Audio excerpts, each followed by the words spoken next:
I am thrilled to introduce my interlocutor, Rachel Valinsky, with whom I will be in conversation for Artist Publishing 101 Choose Your Own Adventure. I met Rachel over a very sweet neighborhood coffee in 2019. It's 2025, so that was 6 years ago. Wow.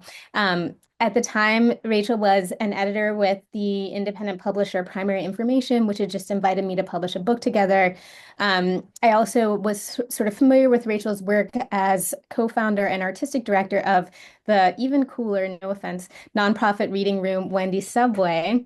And during our amazing coffee, Rachel and I was so impressed by Rachel. She is was such an extraordinary, sensitive and thoughtful partner during the process of working together. She indulged all of my neuroses, was patient during my many, many delays as I finished my book, and accommodated all of my weird quirks. I'm so proud of the work that we made together and remain in awe of Rachel's incredible accomplishments. She's currently Director of Publications at the Center for Art Research and Alliances, and previously has been a Friday Night Reading Series Co-Curator of the Poetry Project, Art Writer in Residence at Banff Centre, and Art Critic in Residence at Q Art Foundation, Art 21 Magazine. Her writing on performance dance and moving image has appeared in Artforum, Art in America, Bomb, Frieze, e-flux, everywhere. Her translations, she's also a translator, have appeared in books from Semiotext, Edition Lutanie, Pluto Books, and Editions 1989. I'm just going to say it in English. She's basically the indie queen publishing girl about town, and we're so lucky to have her here with us to help explain everything about how publishing works for artists.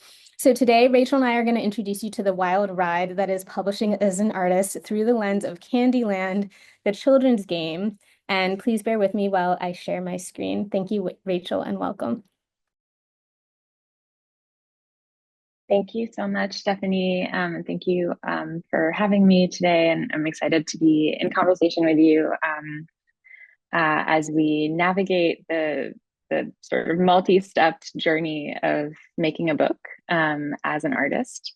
And Steffani, who always has brilliant ideas, but had a very illuminated one for this session, was um, to sort of map our journey as budding art book makers along the game board of Candyland, which is a game some of you might be familiar with. And so we'll be and please, yeah, bear with us as we also navigate this game board and move through these different steps. We'll be kind of following the path of the game as we look at the different parts of the process of making a book as an artist and writer, and thinking about the different ways that one can go about doing that and the kinds of questions you might be asking yourself along the way.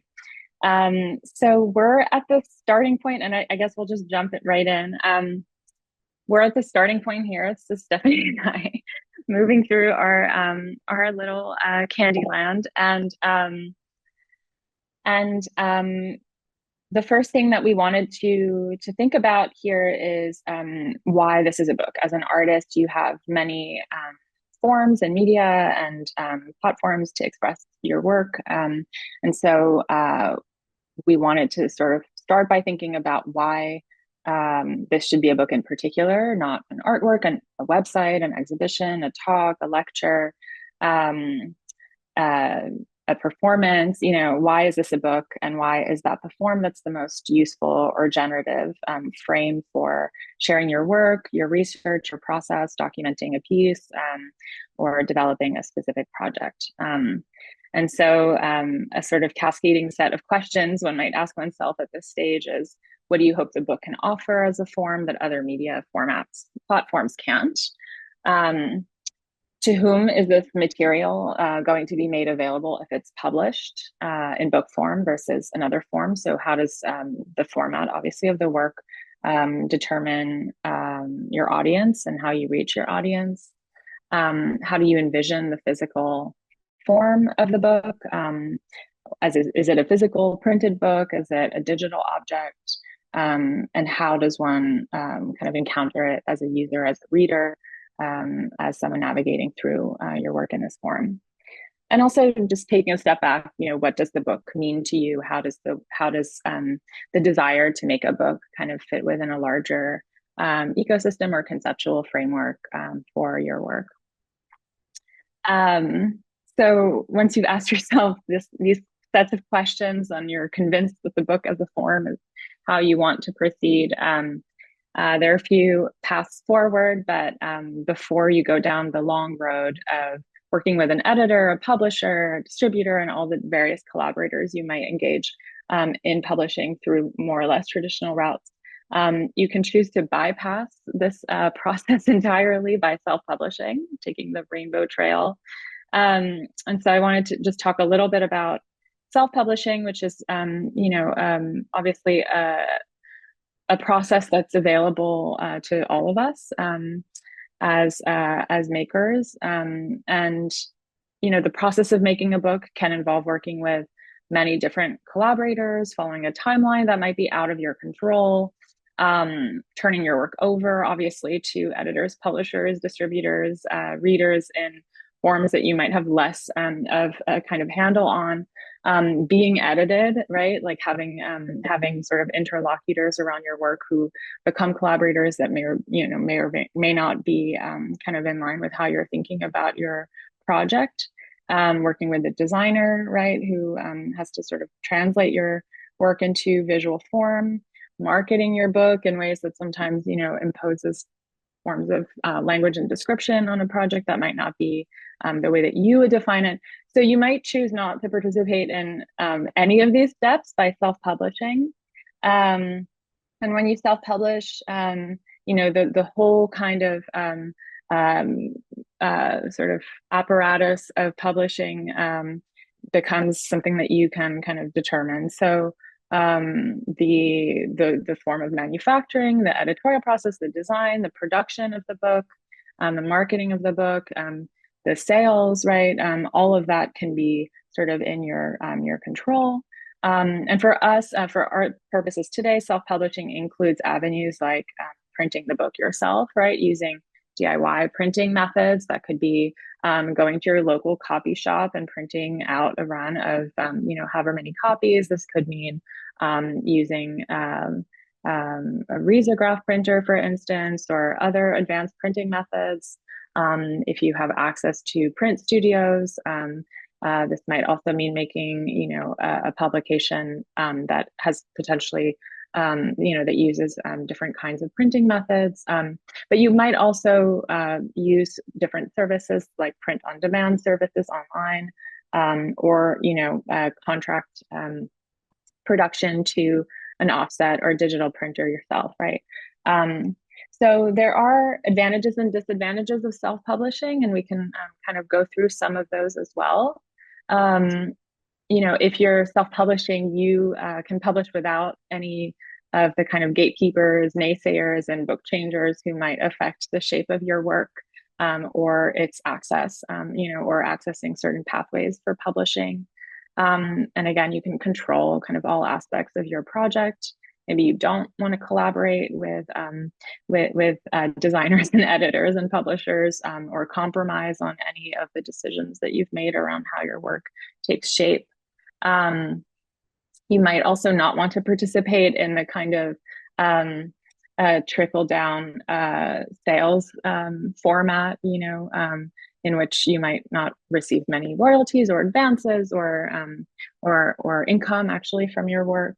And so this might allow you to keep all the profits of your sales. It might also mean that you don't have to wait 2 or 3 years or even 6 months to publish your book if you want to go.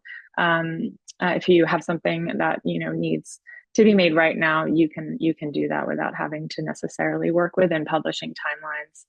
And it might also mean that you can sort of have a more direct engagement with readers, right? Or with people who are engaging with your book in some way. So whether that's managing the sales yourself, whether that's going to book fairs, standing behind the table and talking about your work to people, presenting the book at talks, right? Like there's a different scale of kind of relationship to a reader that can happen through self-publishing. and this is this is obviously an appealing road to take, but there are also some disadvantages to self-publishing, which might become also more apparent as we keep moving through Candyland here. But there's a learning curve to publishing. Handling all the steps yourself can be quite difficult, especially within depending on the sort of scale and scope of the work you're trying to do. Um, and um, and there are pathways and sort of resources that are available through publishers that can be benefit to you and also amplify and extend the work that you can do yourself. You might have to pay for design or copy editing or proofreading or production yourself, right? So incur higher costs upfront for your work rather than potentially have the support of a publisher or other kinds of collaborators on the project, and we'll talk more about that in a moment. You may also run into issues around scale, right? So considering something like the print run of your book, can you actually handle as a self-publisher making a larger print run, right?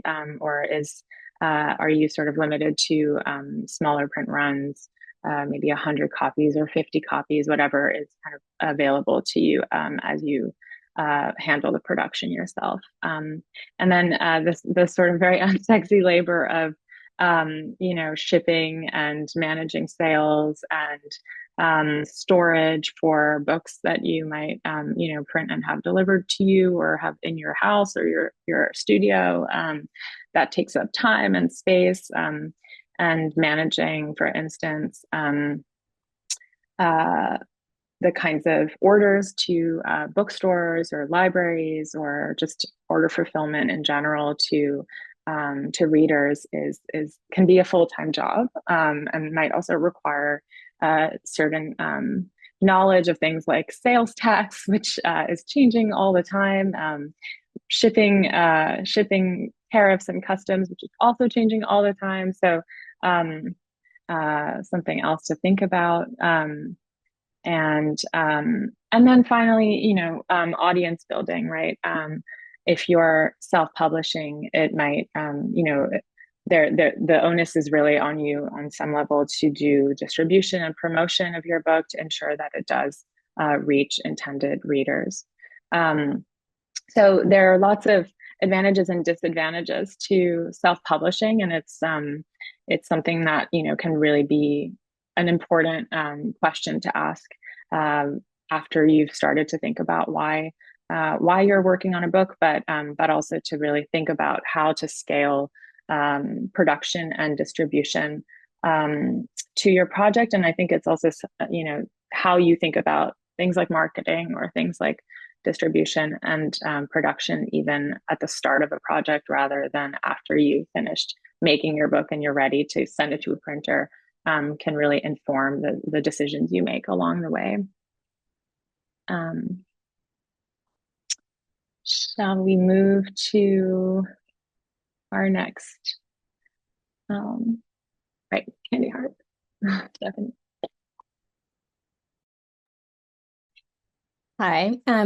I'll just say one other quick thing about self-publishing, which is that although we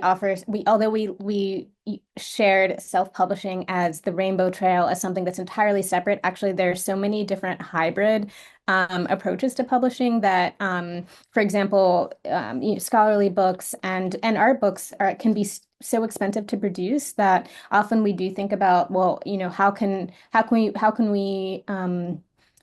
we assemble resources, maybe subsidies that are available through our academic institutions, maybe grants, maybe fundraising that artists do in order to subsidize the cost of production. So the mere fact of contributing financially to the production of the book does not invalidate it as a legitimate and important publishing process. And in fact, the whole spectrum from artist books that are entirely managed yourself and are unique, precious personal objects, all the way to traditionally published books, which we'll talk more about today in this session and also later today. All of those are equally meaningful useful choices for the right project, and that the decision you make at the beginning, or the choice you have to make at the beginning, is what is the right fit for this particular book. So next, the next moment in our Candyland journey is the Candy Hearts section. And for Candy Hearts, we're thinking about the questions that you need to ask that are something like, what do I need to make this book? Many of us artists have had this experience where you think, oh, this would be a really great book, but your mind, your dream, your vision is a little bigger than your capacity, like it's bigger than your resource, and you realize, oh, actually, this is so much more complicated than I thought. It's not simply a matter of having a good idea. There are concrete resources I need in order to make this possible. And I think considering these resources at the very beginning it can help you make the right decision about which Candyland path is right for you, which publishing path is right for you, and it can also help you figure out how to best set yourself up for success. And so some of the questions that you might ask yourself, or some of the factors that you might consider um, you might consider your needs for space. Do you need focused writing time? Is the context within which you're working really conducive to the kind of book that you're trying to make, whatever that is? Um, Space, I would also, in relation to that, I would also consider facilities and production facilities and resources. For example, if you're making an artist book or a zine, and it requires physical access to specific materials and equipment that you might not otherwise have, that might be something that you want to put into place or to consider early on. It may also be that you need studio space, or like a physical space in which to simply produce the visual aspects of the work. Another question, of course, has to do with funding and grants and support. As we'll discuss today, and I think it's going to come up in almost every session, there are no pathways to publishing that involve a lot of funding automatically at the beginning. And so the question of how to support the life that you need to live while you're preparing the book is almost always a question that you'll have to consider. And it may be easier, or it may be more difficult for you to integrate the process of preparing your book into the life you live. There are also sometimes grants available that are publishing specific. So a few aspects that you might consider early in your journey. One is if you're an academic, or if you're affiliated with an academic institution, would be the availability of subvention funding, which is funding that is provided directly to a publisher to facilitate the publication of a book. Sometimes it can help it's used to offset, like to reduce the cost, the list price of a book. Sometimes it's used to make it possible for the book to be a little more ambitious, for example, to have color images if that wouldn't have otherwise been possible. You might also explore artist grants for production, particularly for an art book, as well as fellowships for writing time and creation time. Early in the process is also the time to think about whether the book involves or will require collaborators. We'll come back to that later, but just something to consider.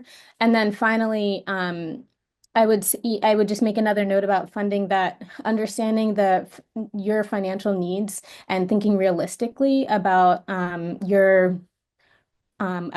what is required in order for you to have a supportive context to create the book that you need to create, can also help you determine the right publishing model for your project. And I would encourage you to consider everything, including the value of your time, and as well as the burden of a project that might sit for a very, very long time, as you're thinking about what your financial needs might be. We are going to continue walking along the Rainbow Road to the Peppermint Stick Forest. I'm going to zoom out a little bit. So Rachel is going to take it from here. We're going to talk about publishing ecologies. Great. So, as you're starting to think about how to support the production and creation of your book, I think it's also really important to think about how this book will fit into, or contribute to, or be in dialogue with other kinds of publications that are out there, and both, as a kind of responsive practice of looking at books that surround you, that excite you, that kind of animate your work, and that you are thinking about as, kind of models for how your book might live and look and operate. Just kind of getting a sense of what different kinds of publishing models exist and where your book will fit in is an important question, again, to ask kind of in early stages, because it can really determine both the content of your book, the form that it takes, the production, and certainly how it will move, what kind of life it will have in a world of publishing. So we're in the peppermint stick forest, which is a kind of, for us, this place to think about the publishing ecologies and to really ask what kind of book this is, and what kind of publication are you working on? Whether, again, this is kind of a self-published book, one that you sort of have sort of control over from beginning to end, or if you're working with a publisher, what kind of publisher might you be working with? So again, kind of looking at other models that are out there, looking at what's on your shelf, going to bookstores, really kind of getting a sense of the different possibilities. I'll share just a brief kind of outline of some different models that are out there. Certainly, if you're making an artist book, this could be a self-published book. This could be a very unique publication that's very that you work on very directly in the production, or something that has a larger print run and is more produced that has a more kind of that can be reproduced in more copies, and that can be published by a publisher, or again, self-published. If you're more in a kind of literary if you're working more in a literary capacity and you're looking, for instance, at publishing poetry or writing or nonfiction, what kind of publisher might you be thinking about? And also what form does the book take? So you might be, working on a short form publication, maybe something around 46 pages, something that is staple bound, that looks maybe more like a pamphlet. In the kind of literary world, this would be called a chapbook, right? We might think about it as similar to a zine, but again, a kind of smaller, usually these books don't have ISBNs, they circulate in slightly larger, smaller print runs, and have a sort of more idiosyncratic form of distribution. You might be working with a small press, an independent publisher. And actually, Steffani, I'm wondering if we can drop the vocabulary. We made a little Yes. vocabulary tool that has some of these terms defined as well, so for your reference. You might, and independent and small presses really run the gamut from, small projects that maybe publish one or two books a year, that have run with a very kind of a small team, or there maybe isn't the kind of administrative infrastructure for someone who's working on publicity and someone who's working on editorial, and this might be one person does everything within a kind of small press, but there are also kind of larger small presses, so to speak, or larger independent publishers who might have kind of more robust kind of administrative and management of the different stages there as well. You might be working with an academic publisher, right? Or what's called a Big Five publisher. So these are like, Penguin Random House.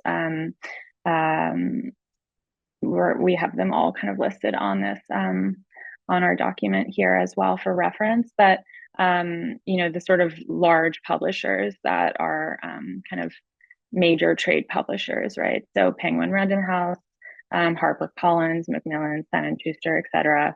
And these all have, pathways into like really, really wide scale distribution, and are much more folded in many ways in the kind of, classic sort of traditional publishing industry, right? But are also machines in their own way, right? Like they have their protocols and pipelines that don't allow necessarily for the same kind of flexibility that working with an independent publisher might offer.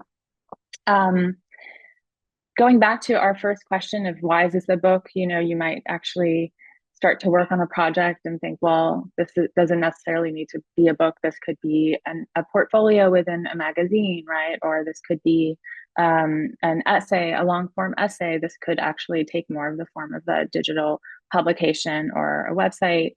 And what are the ways that you could circulate the book in the project in that sense?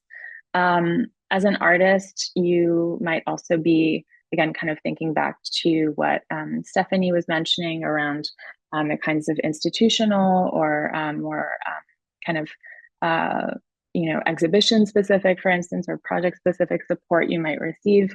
But there are different forms beyond the artist book, like the monograph or exhibition catalog, in which you might be working on a publication, for instance, coming out of an exhibition, or developing really kind of more top view, let's say, of your practice in a monograph form.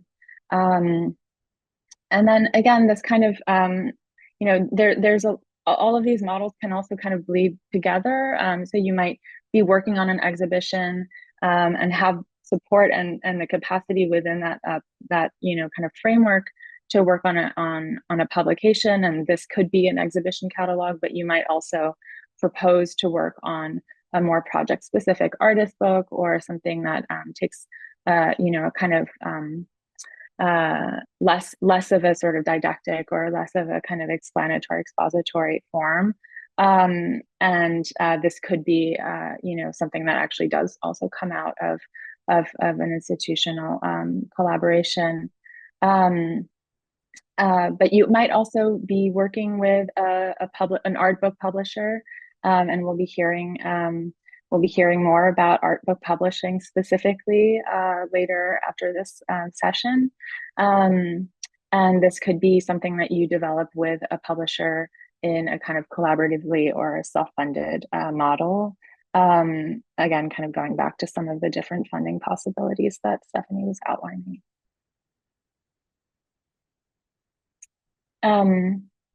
So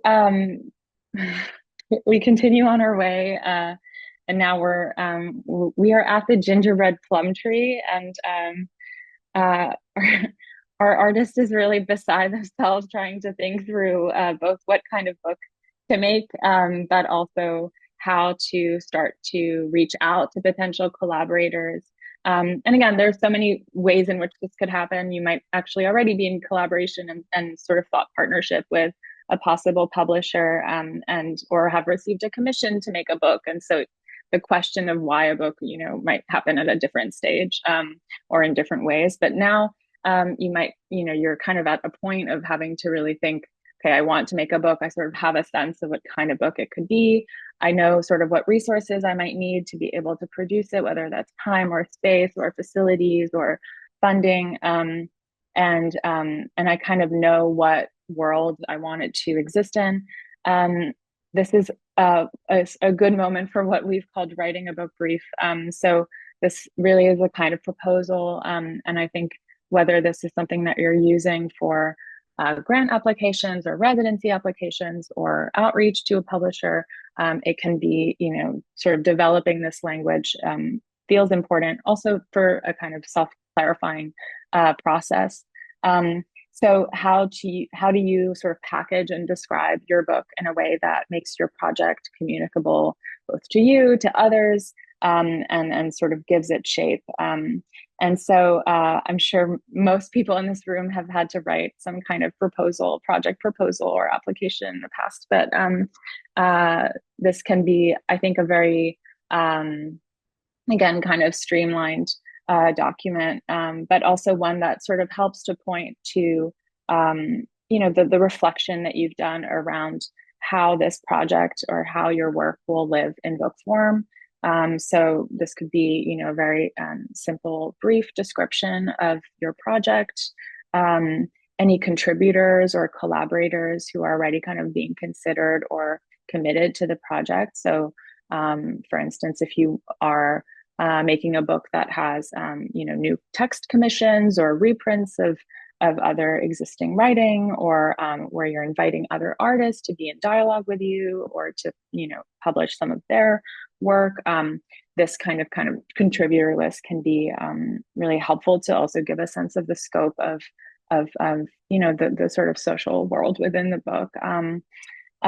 You might include an excerpt from the book in this description. This could be a textual excerpt, but it could also be a suite of images that represent some of the work in the book.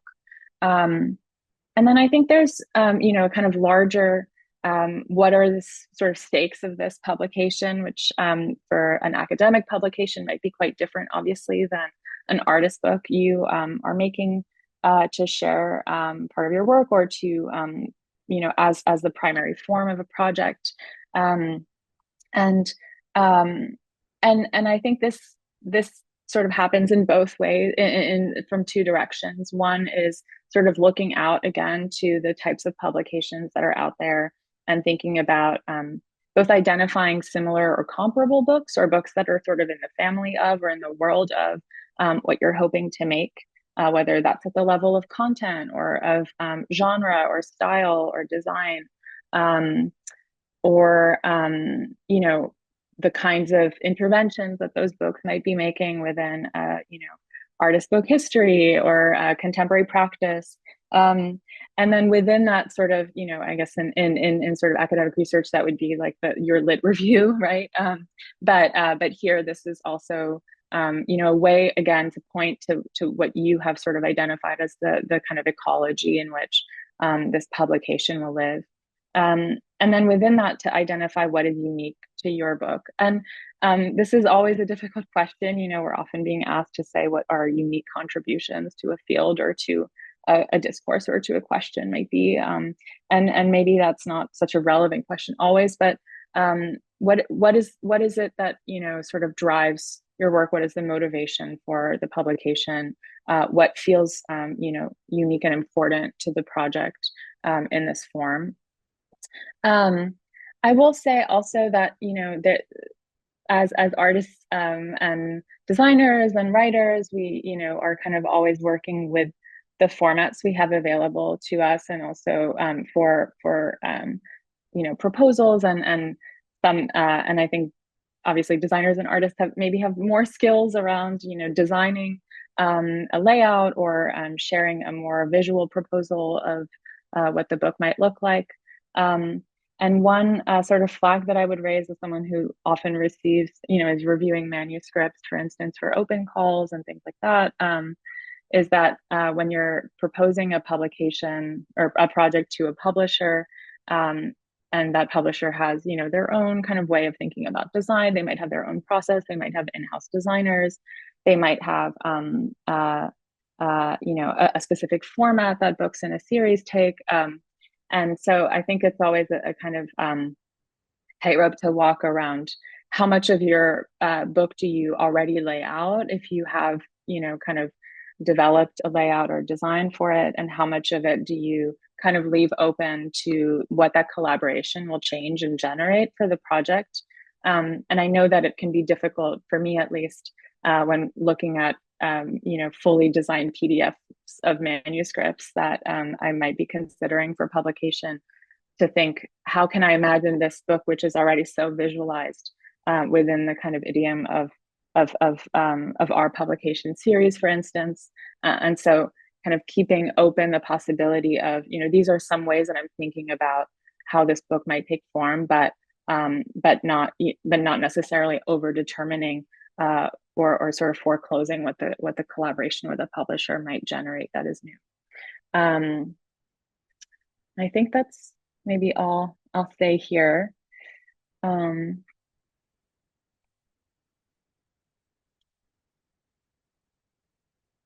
Okay, so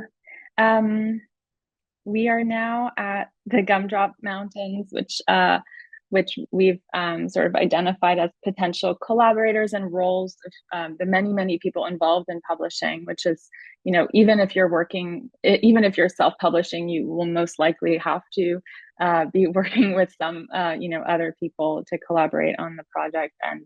And this is, I think, one of the most beautiful things about publishing is that,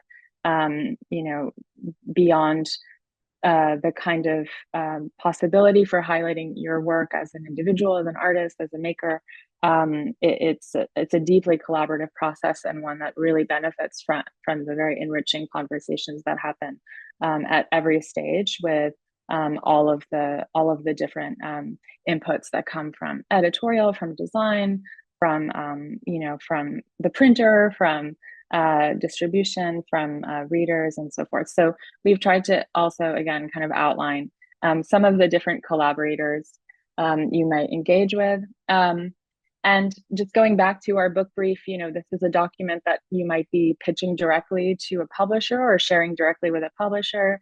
It might also be something that you share with an agent if you are working more in a kind of literary fiction or nonfiction or poetry space, and working with an agent who will sort of be brokering those relationships with potential publishers and editors.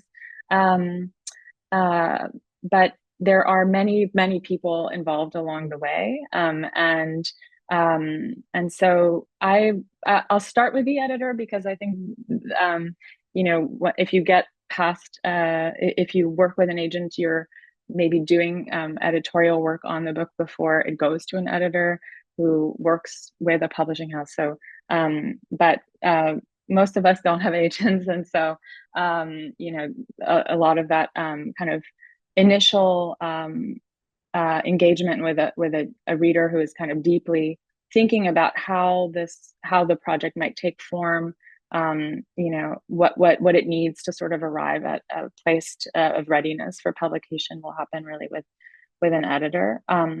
And there are editors who work very deeply on obviously like the text, if there is one, but also just on the kind of like larger shape of a project, and working with an editor as an artist to really think about what work you might include in a publication, what contributions you might solicit to sort of to be in dialogue with your work, to reflect on your work, questions like sequencing, questions like sort of the more developmental work you might need to do around the publication. There are editors who might work more on a project with you, and then sort of pass it on to someone like a managing editor who is overseeing the process from just making sure everyone is contributing their text on time, making sure everything is following a schedule, and moving things on to design and production. But editors, I think, are really key collaborators and thought partners, and in my view also kind of early deep readers, right? Like people who are really trying to get into the DNA of the work and understand how to make the most generative, how to offer the most generative feedback. And of course, this list actually should begin much earlier, right?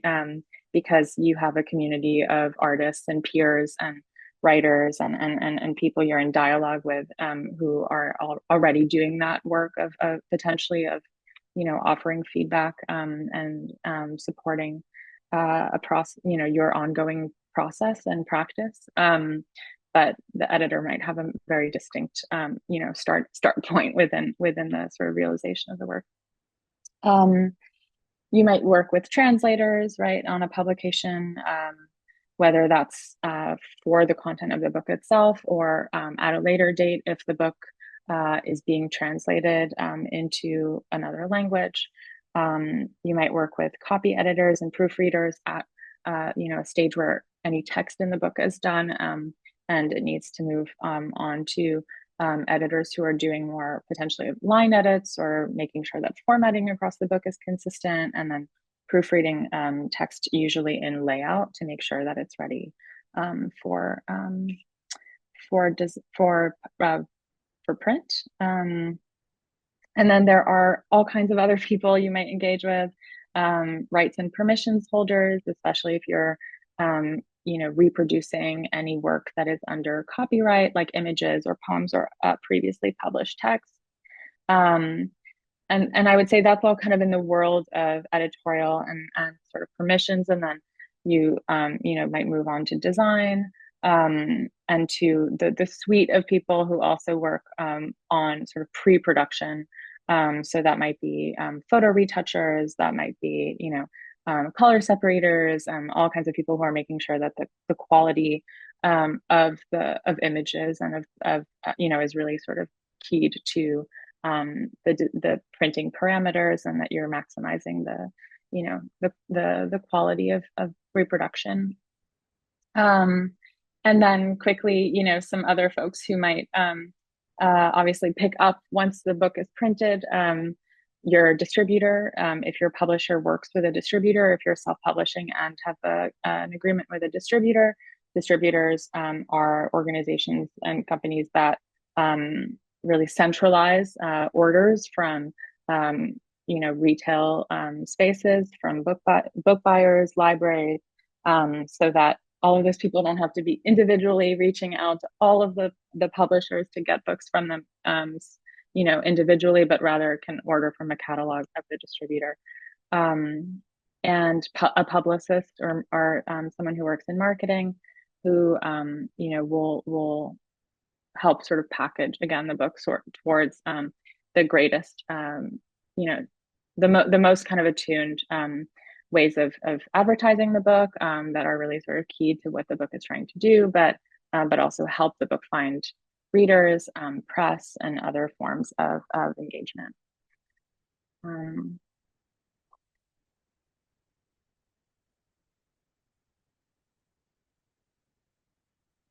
Okay, this one is going to be quick.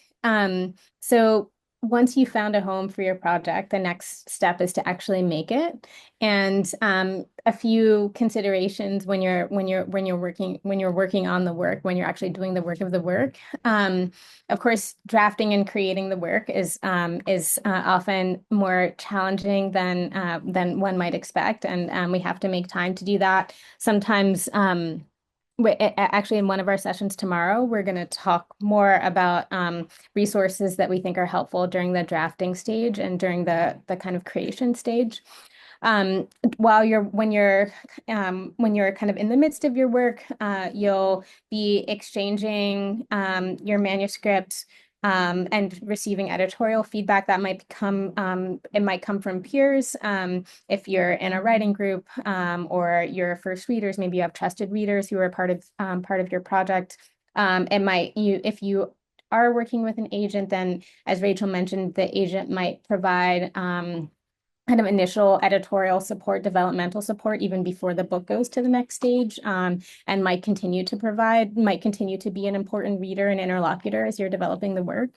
If the project requires that kind of support and it isn't built in to your production process, it's also possible to work independently, like to hire, for example, a developmental editor to support your process, and or to seek out the kind of writing group that's helpful in order to ensure that the book is what you need it to be. This drafting process, working process, is also when you begin to formalize your relationship with collaborators. It is also a moment where you begin to think in hopefully from the very beginning, as you're conceiving your book, you're thinking about questions of access. It's integrally connected to this question of who your readers are and how and why the project is a book, and what book even means to you, actually. Like what is it that you're so attached to? Is it the physical, object of a traditional, print on paper? Is there a particular kind of relationship to community and context that is actually more meaningful? It's not so much about the physical book as it is about the publishing community, the community of people who are into books.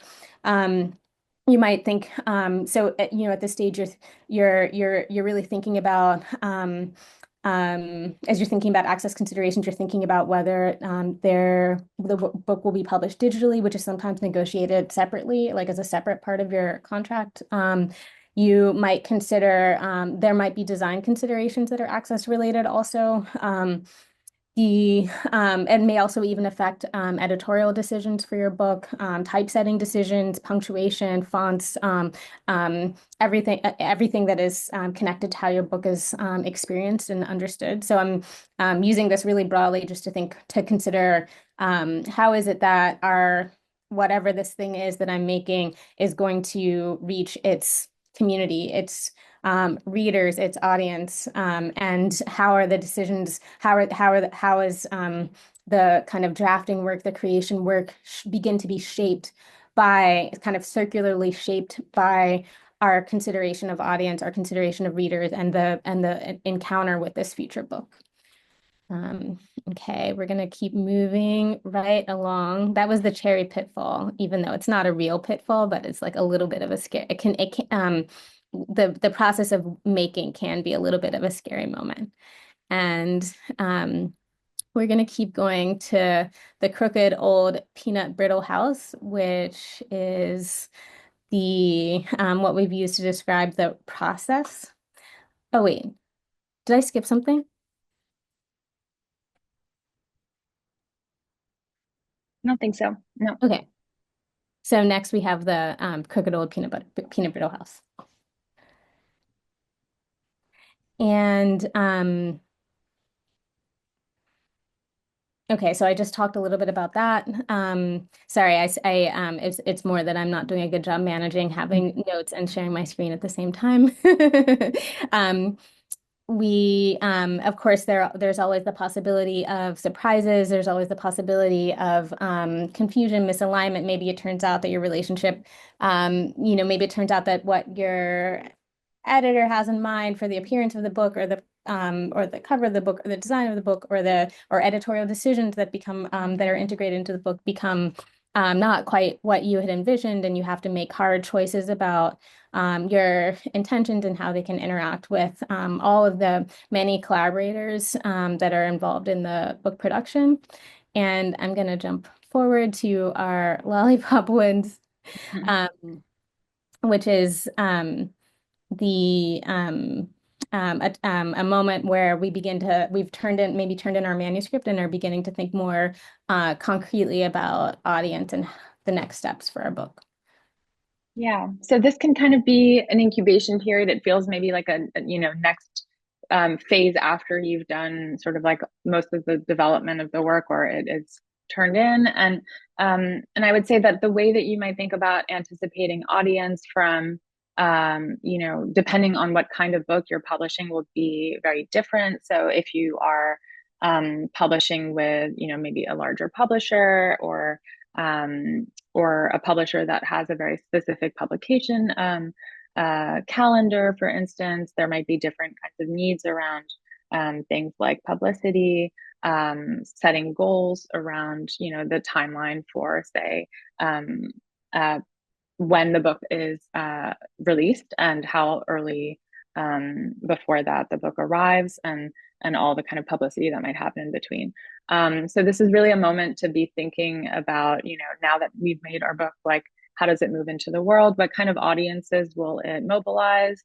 And how will it do that? Whether that's through, social media, through press outreach, through, really focusing on course adoptions for educators, or really making sure that it's in libraries.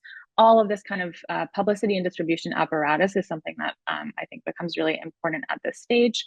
And that ties back to this question of, who is my ideal reader? How will I reach this reader? And how can I sort of get the book out through programming, through events, whether it's a book tour, will I go to book fairs? Will the book travel in this way?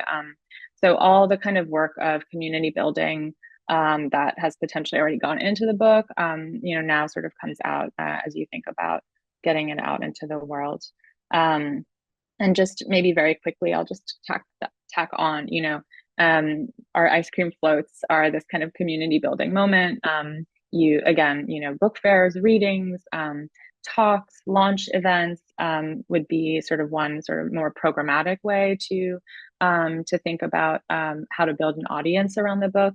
But that might also happen again through press, through doing interviews, through reaching out, for yourself to your community through a newsletter or through your own sort of social media sharing, doing podcasts. So depending on what kind of publisher you're working with, they might have more of a sort of inbuilt system for doing all of this. There might be more or less onus on you, the artist, the author, to be doing this work. But I think at best, these are sort of mutually, supportive processes that the more everyone does, the better it is for the book to move. Yeah, No, and we I running know a little bit short on time. Yeah. exceeded our time, so I think we're not going to be able to talk too much about the now my book is out. What should I do? Where this because this is the swamp, we were thinking of this as also as a kind of reflective area where we're stressed out, struck by fear and self-doubt. You don't need us to remind you that it can be complicated to have a big project out in the world, especially something so big as a book, and pre-planning for what that period will be like and how you will move to the next step and um, um, sort of nourish yourself in order to be prepared to continue working is an important part of the process. And with that, I'm going to stop sharing so that we can begin to answer some of your questions. Thank you for your patience. We had so much more material to share because it's such a complex process. But one thing that I will say is that almost everything that was discussed, that was introduced in that session, will be discussed in more detail at another session, either today or tomorrow. So immediately after this, Karen Kelly will be, well, after our little break, Karen Kelly will be speaking about art book publishing, and we'll address some of that process in so much more detail. Later today, Erica Stevens, literary agent, will be talking in much more detail about the kind of larger landscape of literary publishing, and will explain how to make the right choices for your project. And tomorrow we have a whole other set of speakers who will be addressing other aspects of this. So I'll go over our plans for tomorrow at the end of today, but I just want to say that to assuage any anxiety about what we weren't able to address and the questions we might not be able to get to. Okay, thanks to you both. I'm going to do a little bit of magic combining a couple of questions. So I have a couple questions from Sazia and Free For All that are kind of related around the question of self-publishing and digital publishing. So Free For All says, does doing a self-publishing in a digital form have an impact on whether or how one is able to work with a print publisher down the line? And then related, Cynthia is asking, are self-published books seen as less legitimate? And I think the questions are kind of connected than books that are published by a publisher. And so I think it's like, how do we see that move, that approach in the larger ecosystem, especially if you're looking ahead to like ongoing work? Mm-hmm. I think this is a really great question and one that's evolving all the time. But I think that, again, it's kind of a question of scale and scope. And to what Steffani was saying, like we did a really large overview of many, many different fields that have like kind of industry and model specific, traits. So there will be so much more specificity brought in the next session. But to my sense, it feels like, if let's say you're writing regularly and you have a column or a blog, or you're publishing poetry in a kind of serial format or online, there that can all sort of be sort of brought into a publication later down the line. But I think it's always a sort of negotiation with a publisher to what extent they might be interested in republishing existing work, whether there is more other material in the new publication you might be developing. I think some publishers, especially publishers that might have like open calls for manuscripts, might have, might not be interested in republishing a chapbook that is self-published. for instance, but might be interested in publishing the poems in that chapbook in a larger collection, right? So I think having clarity and sort of being deliberate about how you talk about what context an early publication, a previous publication existed in, and how that moves into the space of a new publication is always important. And also being really clear on what the publisher you might be working with does in terms of this, if they have a practice of republishing or not. But I think, to the question of legitimacy, again, it's a kind of question of like, to whom, right? Like, to whom is it more legitimate for a book to be, in what context is it legitimate for a book to be self-published or not? I think if you are working as an artist and mostly in a kind of self-publishing world of zines and artist books, like that is maybe the primary way that people are publishing. And that's not, I don't think there's like a kind of question of hierarchy in that sense. But it is also a question of scale, right? Like if you are, those books might not be as easily or readily available to larger audiences than books that might have a larger print run and have kind of more robust distribution. So yeah. Question. Thank you. And then our last question is from Amiko, who asks, how can I approach a publisher, in this case founded by two designers with a strong architectural focus, if my art book proposal is slightly outside their usual scope?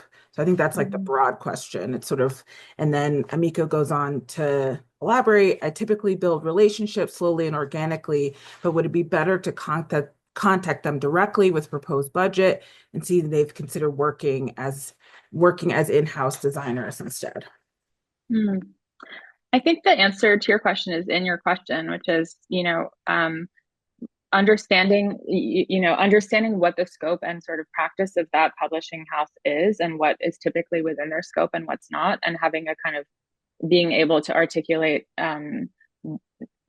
if your project is sort of outside of the scope of what they usually do, why it's important for you that they be involved in the project and be open to what form that might take. So potentially, to actually do the effort to build that relationship over time and have preliminary meetings that explore, what a collaboration might look like without necessarily, offering one very specific way in which that would happen through something like a budget, for instance. So making the encounter, building the relationship, sharing the work, and also sharing that you really understand what work they're doing and would be sort of interesting and key collaborators for you in whatever form that might take.